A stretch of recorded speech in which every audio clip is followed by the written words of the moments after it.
Dorian, thank you so much for joining me today. I'm very excited to have you here and talk about the Veritas Entertainment's plans. But let's get straight to the point and talk about the DAS race. Yes. It is really true game changer, I have to say. I mean, we were amazed this week with the editorial team, and we were like, especially the guys in the office, they were like, oh God, no, we want to play that. So you recently. I can make that happen. Well, okay. I think the chief editor is gonna be excited. And you recently introduced the whole new entertainment format in the form of the DAS race. So can you tell us about it more and what inspired it actually? We felt there's a need for new cool digital formats. And one day my partner in Veritas, a great guy by the name of Thomas Felger, he called me one evening and was like, so what do you think about remote controlled cars, but you could drive them from anywhere in the world? And I was like, that sounds insane. Are you serious? And then from there, the idea came across. And the idea was literally, we all love remote controlled cars. We've used them as little kids at some point, right? So let's build these cars. Let's build the technologies, and let's just find people who want to drive them from anywhere in the world. And from there, then it all came into, like, we partnered with Optimist and Icon Mobile, which is Thomas's other company. We founded this joint venture where the three companies involved, Optimist, Icon Mobile, and Veritas, we all had very different areas of expertise. So we had Optimist, which is a fantastic experience agency from Los Angeles. I work with some of the biggest clients in the world. They built the track. They have the studio space for it where we build it. Then we had Icon Mobile, Thomas' other company, which is a digital innovation agency, if you want, and they built the entire software tech. And then on the other end, Veritas, we are the gamers of the bunch. We are the guys who produce awesome gaming content. So we took this, turned this into an entertainment format, produced it from our studio in Berlin, for which we sent all the signals from North America over the ocean to Berlin to produce a broadcast out of it, and all these kind of things. So yeah, it's been a very wild journey. And I got to say, what I was most impressed about overall is that from the first idea, from this first phone call to now airing an entire season, it was only like 5 months now. Like 2 months after we had the idea, we all first drove these cars across an LA racetrack. And I literally drove these cars from Berlin. Like, it was mind-blowing from a tech perspective. So yeah, very cool journey overall. Yeah, excellent. Is that kind of the ideas that you think, like, oh God, why I didn't come up with that, right? Yeah, right. Yeah, it's like, why I didn't, but you do. So, do you have actually the plans for even more like innovative, real world, virtual hybrid sports? I mean, apart from the racing cars? Yeah, absolutely. I think for us, especially from the Veritas perspective, we built physical esports gaming venues, right? While esports and gaming is such a digital phenomenon, and it will always be like that, for us it was really intriguing to already there combine the virtual world with the real world, find connecting points there. So that's something we as a company are very passionate about. Same goes for Icon Mobile, and I assume also for Optimist, obviously. So for us it was always about innovating 100%, and we definitely see more stuff happening in the future. You could definitely use the tech that we've used now for these RC cars. We could use it for other formats as well. We could think about like drones. We could think about helicopters, yes, or boats, or I don't know. Like we could do that. At the same time, we're also looking closely towards interactions where gaming, esports, and physical fitness can join together. That's something completely else. So for us, it really is always about creating experiences, and these experiences can be or should be not only digital, but also have like a physical or real life component to it, And DAS Race is a great example of that. Exactly. And the talking about the physical events with the COVID-19 pandemic, obviously delaying the opening of the LVL venue, your gaming and esports venue in the Berlin. Has the crisis actually led to change long-term strategy regarding the future of the esports venues? Maybe. I'm not really sure. As for everybody, the COVID crisis sucks. Right, it's a terrible time. However, we are never just a venue. Like it's nice that you say LVL. Many people say LVL. It's actually level. We pronounce it level. Okay. Yeah, no. How are you supposed to know that? But like for level, for us, the good part is that for us, it's not just a venue, but we are a content brand.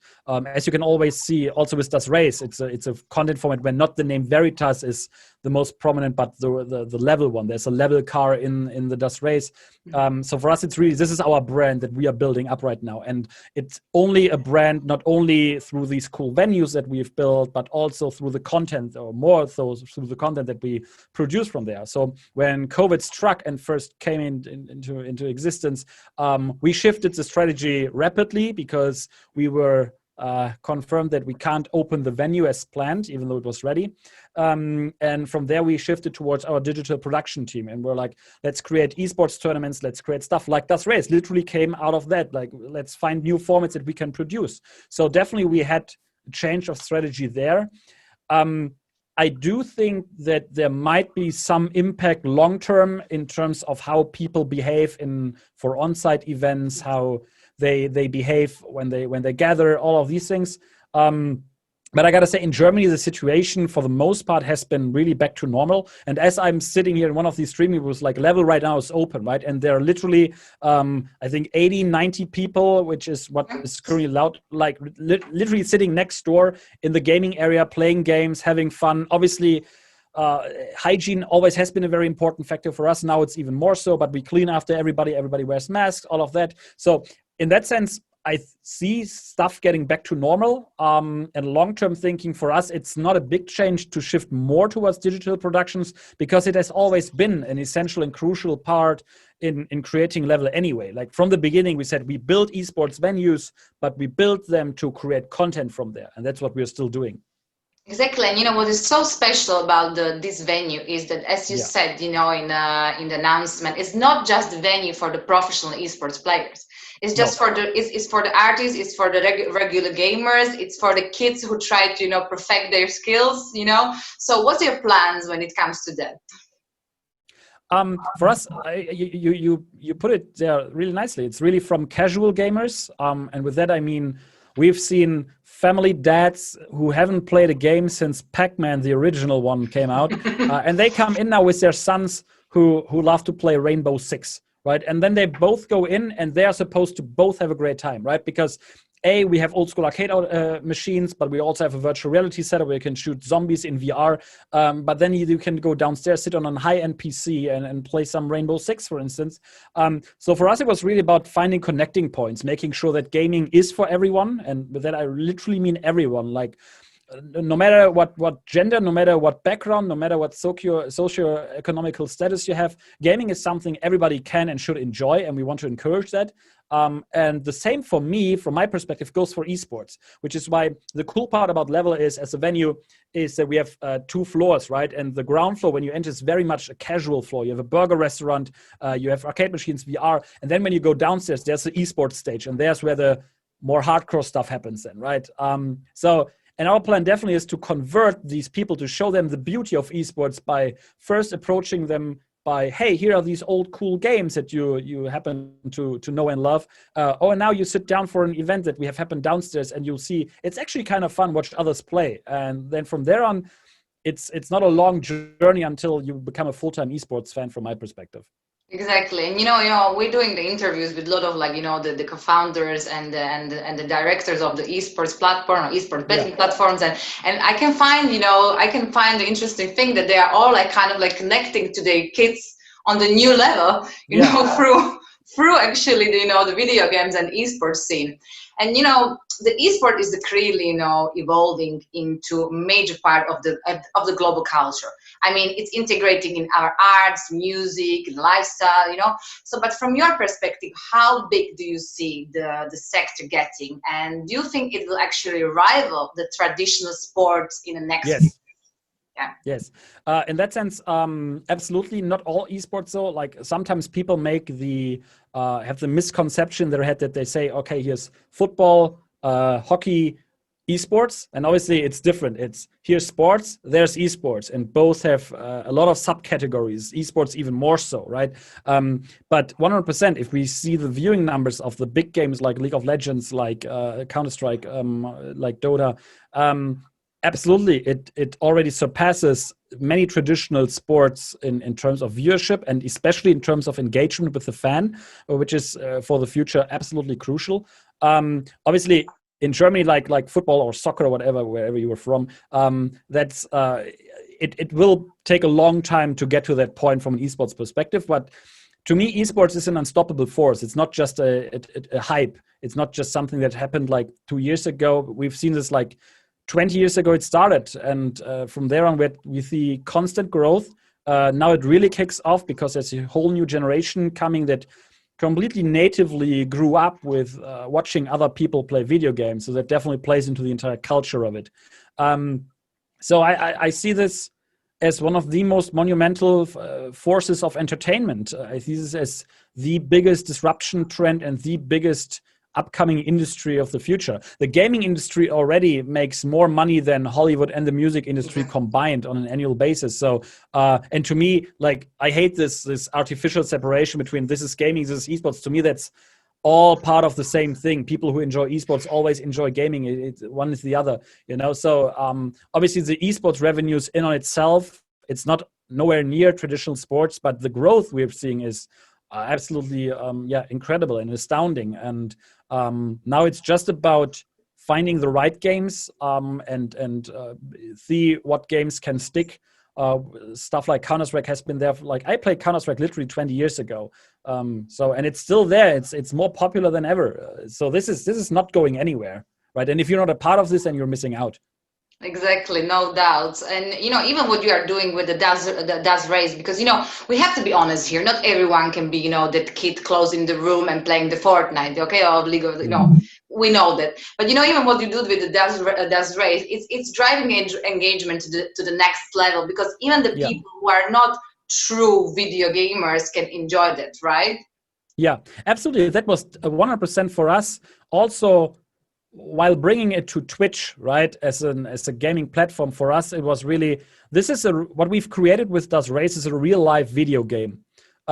It's a video game. It feels like a video game. The players who play it, they literally see the back end of a video game with like a Mario Kart track and with like overlays that say, oh, I have a boost. And then you press a button, you control it like any other video game. So, but you control a real car, which is something that is just, I mean, it's so incredibly cool, and for us, it really was about creating something that not only hardcore gamers will enjoy, but that's definitely something for everybody. Even if you have a complete disgust for gaming and don't care about gaming at all, you might enjoy driving a remote control car, especially considering the amount of technology that is behind that, right? If you think about this, then it's just astounding to many.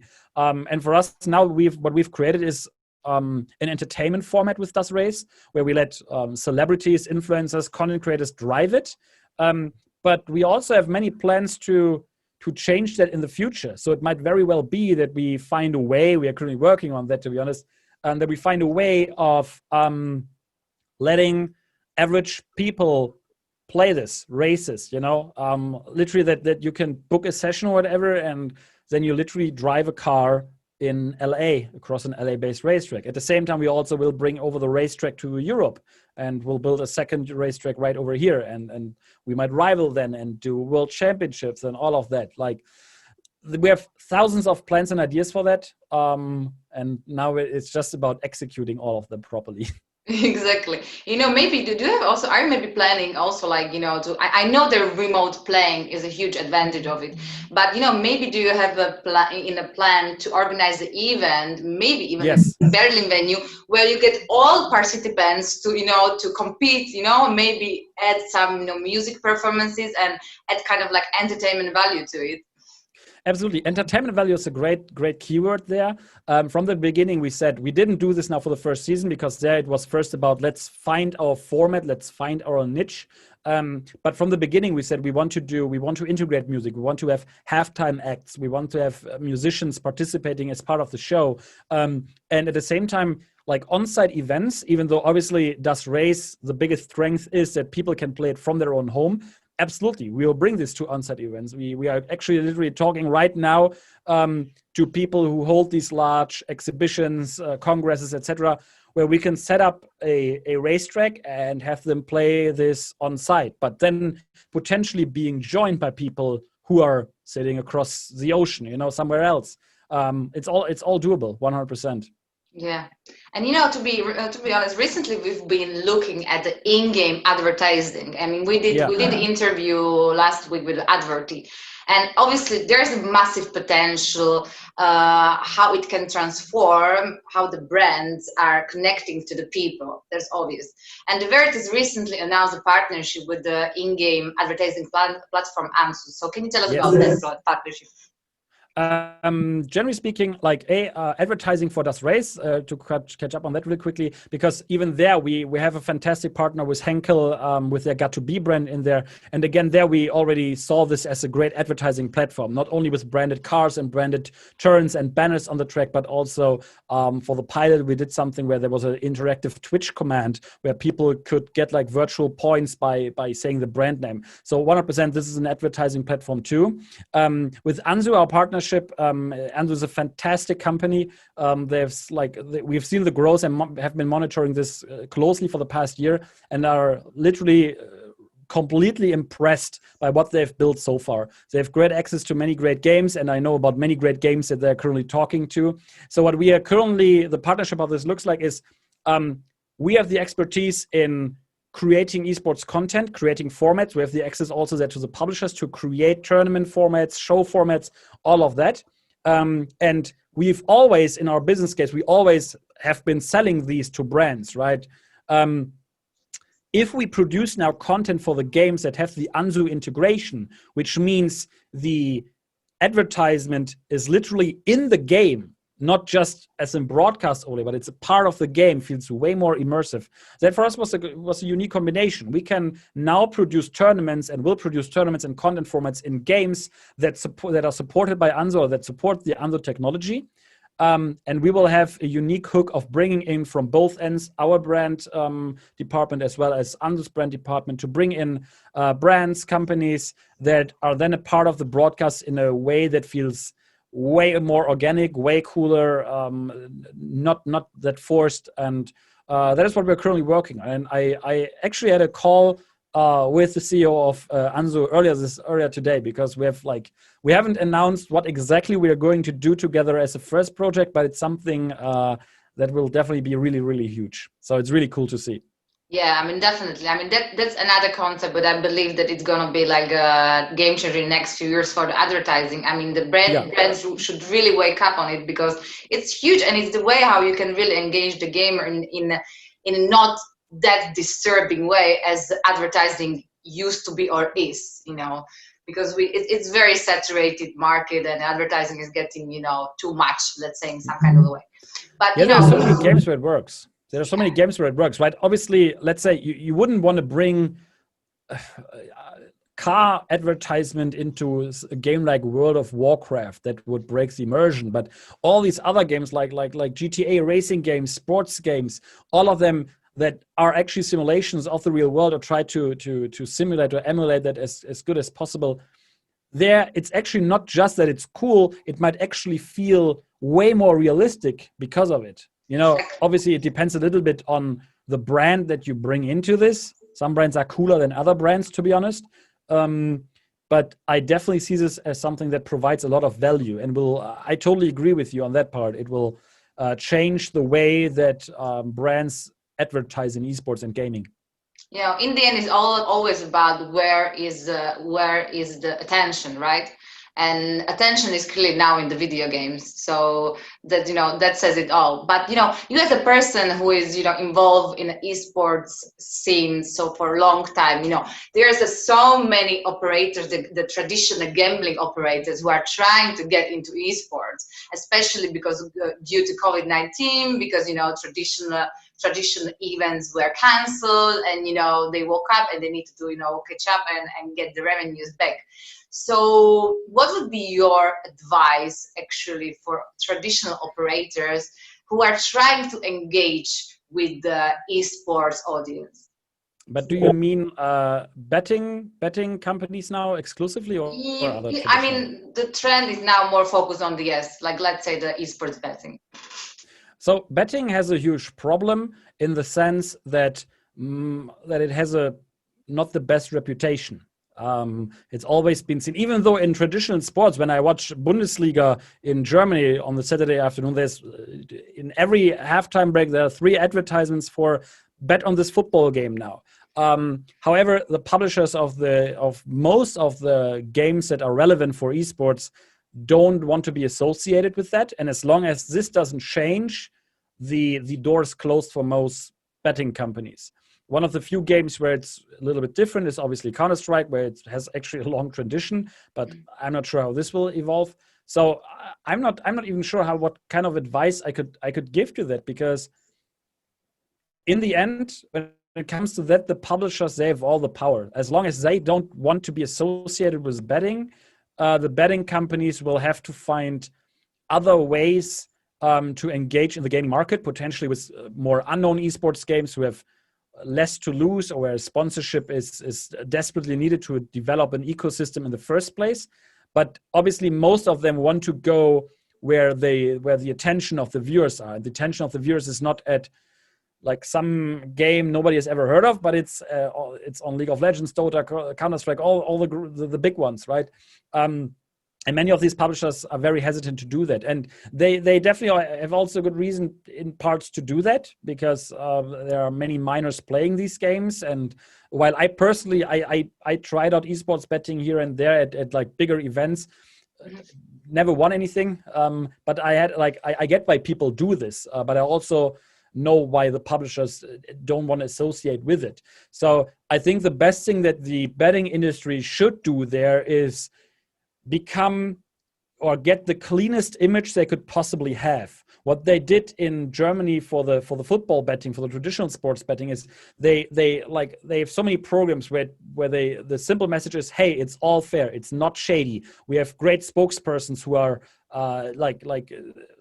great celebrities or whatever, who are person of trust, blah blah blah, all these kind of things. And that is from my perspective something that the esports industry has been, like the esports betting industry has been missing a lot, because there are many providers out there who don't have the best reputation. And if you want to have the slightest chance of forcing a culture change there from the publisher's perspective, you have to provide the cleanest image possible if you want to have a shot at that anyway. So I would work on that. Potentially, but I'm not an expert on that area, to be honest. Yeah. I just want to know your opinion. So where do you see the Veritas Entertainment in 5 years, and does raise and how the company structure? Like, what's your perfect plan without COVID-19 and any kind of the catastrophe? What's your what is your scenario? So Veritas overall, the company behind Level, will grow massively. There's no doubt about that. We just celebrated our 3-year anniversary, and in these 3 years, we've done so much stuff. And the early stage is always, I would say, the most difficult stage, because it's easy to get lost in all of it. For Level as a brand, I definitely see us becoming one of the most important entertainment brands for content surrounding gaming and esports, with the focus of certain games. We want to see esports venues that are called Level. We right now are currently preparing the global rollout. The Berlin location is just the starting point. From there, we go now to, we wanted to go first to New York, but obviously right now due to COVID, it's a bit difficult. But we have plans for Spain, France, Italy, South America, and we have lots of great talks already about that. So this really is not a German brand in that sense. We have built our first venue here because Berlin is a European esports capital. That's just the way it is. But from there, we are not building now stuff in Cologne and Hamburg or stuff like that, but we are going now to London, Paris, Madrid, then across the ocean. And 5 to 10 years from now, I want to see a Level venue in every city that is somewhat relevant to esports. And at the same time, with Das Race, I think it's tough to formulate a 5-year plan, because we are like moving so rapidly there right now. We have so many options ahead of us, how we can use, now that we've built the platform, how we can use that to to create content, to create a game for B2C customers, to make cool stuff for the B2B industry, to bring it to events, to congresses. So from my perspective, I think in 5 to 10 years, Das Race will be known as a really unique entertainment format that people all across the globe can enjoy. And maybe we have by then recorded, I don't know, 50 seasons of it. I hope so, because I think it's so much fun to work on that project. So all in all, I think I'm always an optimist as the future looks really bright. Let's now just beat the stupid pandemic and get back to work and back to normal. Exactly. I'm quite sure that the Veritas Entertainment is going to be a global brand, and we gotta go enjoy not just the burger. Yeah. At the venue. So Dorian, thank you so much for joining me here today. I really appreciate your insights and opinion, and we're gonna watch you and we're gonna cover it. So stay awesome. tuned. Thank you so much. It was really a pleasure to talk to you. Thank you. Talk to you next time. I'll be back anytime. You can have me back here. Yeah. I mean, we have to have an update on Das Race, and I still want. I mean, we have to have some kind of the tickets to be part of it. I can, as I said, I can make that happen. Yeah, actually, what is very good idea. You should make a special tournament for media. Actually. Yeah, we in an early stage did actually something like this, like not a tournament, but we let press representatives drive it. So I think I might still sneak you and your colleagues in. Let's see. Very good. Okay. Dorian, thank you. Simona, thank you so much. Thank you. Have a nice evening. You too. Bye.